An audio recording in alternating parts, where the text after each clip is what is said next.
Friends in your own YouTube channel first flight. दोस्तों आज हम करेंगे एईसी हिंदी सेकेंड ईयर का थर्ड और फोर्थ सेमेस्टर का, जिसमें यूनिट 1 ही करेंगे और इसका पार्ट 1 मैंने अपलोड कर दिया है, तो वो आप चैनल पर जाकर देख सकते हैं।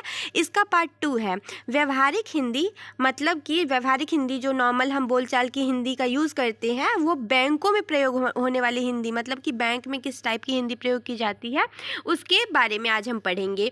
तो सबसे पहले आप थोड़ा सा अपने आंसर को फ्रेम करने के लिए इसमें इंट्रो दे सकते हैं। तो इंट्रो में आप लिखिएगा कि सरकारी क्षेत्र के बैंकों में हिंदी का प्रयोग राजभाषा अधिनियम के तहत होता है, जो 1963 का है, और गृह मंत्रालय राजभाषा विभाग भारत सरकार द्वारा बनाए गए राजभाषा अधिनियम 1976 द्वारा नियंत्रित होता है। तो आप थोड़ा सा इंट्रो में ये दे दीजिएगा और उसके बाद आप कंटिन्यू कीजिएगा अपने आंसर को। सरकारी क्षेत्र के बैंकों में हिंदी के प्रयोग में हुई प्रगति की निगरानी भारतीय रिजर्व बैंक के द्वारा किया जाता है, क्योंकि आपको पता है कि आरबीआई को बैंकों का बैंक भी कहा जाता है। तो यही क्या करता है, सरकारी क्षेत्र में जितने भी बैंक हैं उसमें हिंदी के प्रयोग को क्या करता है, निगरानी उस पर रखता है। उसके बाद बैंकिंग परिचालन और विकास विभाग केंद्रीय कार्यालय द्वारा की जाती है। बैंकिंग में जो भी भाषाएं प्रचलन में होती है उसका जो विकास होता है वो केंद्रीय कार्यालय द्वारा भी की जाती है। और जो आरबीआई है वो किन किन माध्यमों से इस मतलब हिंदी के प्रचार को बढ़ावा देते हैं या प्रयोग करते हैं, तो वो हम देखेंगे। तो फर्स्ट है इसमें हिंदी में पत्रचार, मतलब जो भी पत्रचार वगैरह, जो भी मैगजीन्स वगैरह या जो भी वो निकालते हैं अपने बैंक के लिए, तो वो क्या करते हैं, वो हिंदी में, मतलब कि उनकी जो हिंदी होती है वो कैसी होती है, तो व्यवहारिक हिंदी होती है। उसके बाद सेकंड है आपका हिंदी में लिखे गए और हिंदी में हस्ताक्षरित चेक स्वीकार करना। मतलब मोस्ट ऑफ द टाइम क्या होता है कि हस्ताक्षर यानी कि सिग्नेचर, और दूसरा कि हिंदी में आपको कभी कभार फॉर्म भी फिल देखने को, मतलब फॉर्म जो फिल करते हैं वो भी देखने को मिलता है। तो इसको बढ़ावा देने के लिए, व्यवहारिक हिंदी को बढ़ावा देने के लिए बैंकों में इसका प्रयोग किया जाता है। उसके बाद नेक्स्ट है सरकारी दस्तावेजों में हिंदी में हस्ताक्षर करते हैं। वो विज्ञापन क्या करते हैं, तो बाइलिंगुअल करते हैं, दोनों ही भाषाओं में जारी करते हैं। उसके बाद नेक्स्ट है कि वार्षिक रिपोर्ट जो वो प्रकाशित करते हैं वो भी क्या करते हैं, बाइलिंगुअल करते हैं, मतलब कि वो हिंदी को छोड़ते भी नहीं है और ना ही इंग्लिश को छोड़ते हैं, तो दोनों ही भाषाओं का यूज़ करते हैं। उसके बाद नेक्स्ट है कार्यालय आदेश, कार्यालयों में जो आदेश देते हैं, आमंत्रण पत्र देना होता है किसी को, तो उसमें भी वो क्या करते हैं, most of the time Hindi का प्रयोग करते हैं। उसके बाद नेक्स्ट आप लिख सकते हैं कि हिंदी पुस्तकालयों की स्थापना हो रही है हिंदी को बढ़ावा देने के लिए। हिंदी माध्यम से बैंकिंग प्रशिक्षण, यानी कि अब जो ट्रेनिंग वगैरह दी जाती है वो हिंदी में, ऑलमोस्ट हिंदी में भी दी जाती है और इंग्लिश में भी दी जाती है। नेक्स्ट लिख सकते हैं आप कि वित्तीय, बैंकिंग और आर्थिक विषयों पर मूल रूप से हिंदी में लिखी गई पुस्तकों और निबंधों के लिए क्या किया जाता है, तो जो लिखते हैं हिंदी में उनको पुरस्कार दिया जाता है, ताकि हिंदी को क्या कर सके, प्रमोट कर सके। उसके बाद नेक्स्ट है कि ग्राहक सेवा के मामले में हिंदी का प्रयोग किया जाता है। कोई भी कस्टमर केयर या फिर सर्विस देना है कस्टमर्स को, तो उसके लिए भी ऑलमोस्ट हिंदी का यूज़ करते हैं, क्योंकि हिंदी जो नॉर्मल लोग होते हैं, ऑर्डिनरी लोग होते हैं, उनको भी समझ में आ जाती है, तो इसलिए हिंदी का ऑलमोस्ट प्रयोग करते हैं। उसके बाद नेक्स्ट है कंप्यूटरों पर हिंदी में कामकाज को बढ़ावा देना। आजकल आप गवर्नमेंट जॉब में भी देखते हैं कि हिंदी एंड इंग्लिश दोनों ही टाइपिंग में मतलब कि क्या करते हैं, ध्यान देते हैं, या फिर टेस्ट को उसमें मेंशन किया होता है। तो हिंदी को बढ़ावा देने के लिए सारे काम किसके द्वारा किए जाते हैं, तो आरबीआई के द्वारा। उसके बाद आप नेक्स्ट लिख सकते हैं कि बैंकों में प्रयोग किए जाने वाले प्रमुख शब्द, मतलब पारिभाषिक शब्द कह सकते हैं या व्यवहारिक हिंदी कह सकते हैं। तो इसमें ऐसे कितने शब्द हैं जो बैंक में प्रयोग किए जाते हैं। तो फर्स्ट तो है आपका जो हम सब बहुत ज़्यादा यूज़ करते हैं, वो है एटीएम। इसका फुल फॉर्म है ऑटोमेटेड टेलर मशीन, यानी हिंदी में इसको क्या कहते हैं, स्वचालित गणक यंत्र।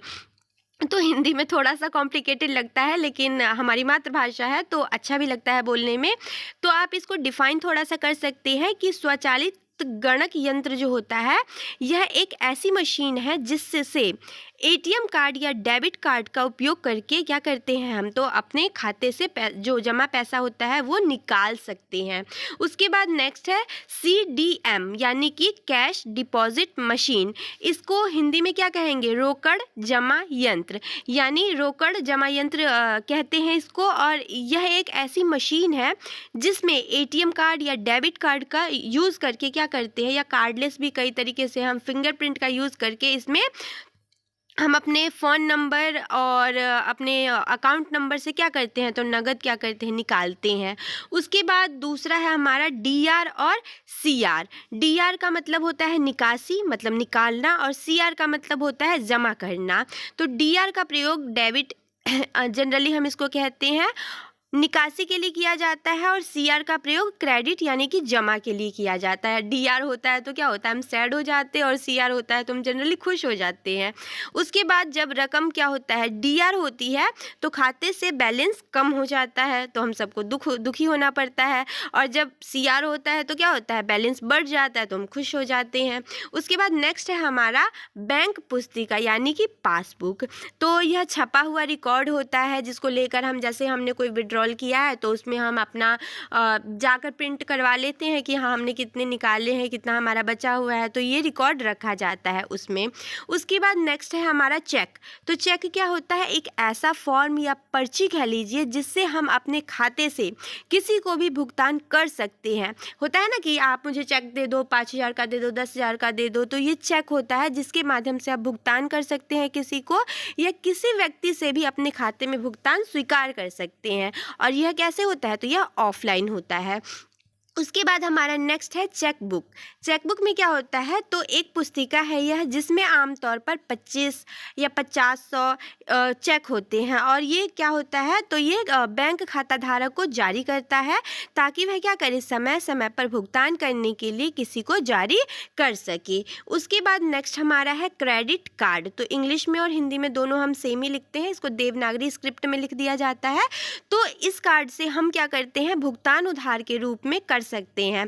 यानी कि क्रेडिट कार्ड में क्या करते हैं, पहले तो हम जो भी हमें परचेज़ करना होता है वो कर लेते हैं, और बाद में हम क्या करते हैं, उसका भुगतान करते हैं।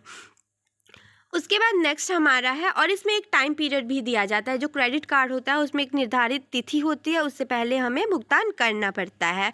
उसके बाद हमारा होता है करंट अकाउंट यानी चालू खाता। इस प्रकार के बैंक खाते कंपनियों तथा व्यवसायियों के द्वारा खुलवाए जाते हैं। बड़ी बड़ी जो कंपनीज होती है और बड़े बड़े जो मर्चेंट्स होते हैं वो खुलवाते हैं, और इन खातों पर ब्याज नहीं मिलता है। हमारा जो खाता होता है वो हमारा सेविंग अकाउंट होता है जिस पे हमें क्या मिलता है, ब्याज भी मिलता है।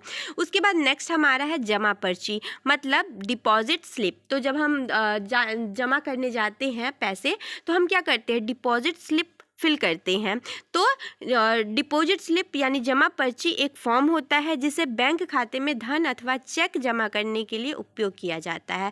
और इसके अतिरिक्त तो बहुत सारे ऐसे हैं, जैसे आप इंटरेस्ट कह सकते हैं, ब्याज, बचत खाता यानी सेविंग अकाउंट जिसके बारे में हमने जस्ट अभी बात की।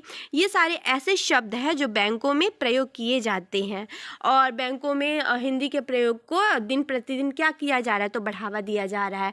तो आज के लिए दोस्तों इतना ही, ये टॉपिक आपका कंप्लीट हो गया। नेक्स्ट इसका पार्ट मतलब यूनिट फर्स्ट का पार्ट 3 भी आएगा, तो मैं ये अपलोड कर दूंगी, तो आप चैनल पे जाकर देख सकते हैं। और अगर वीडियो अच्छी लगी तो वीडियो को लाइक कीजिए, चैनल को सब्सक्राइब कीजिए, और दोस्तों में शेयर करना मत भूलिए। और थैंक यू सो मच दोस्तों, आपका कीमती समय देने के लिए।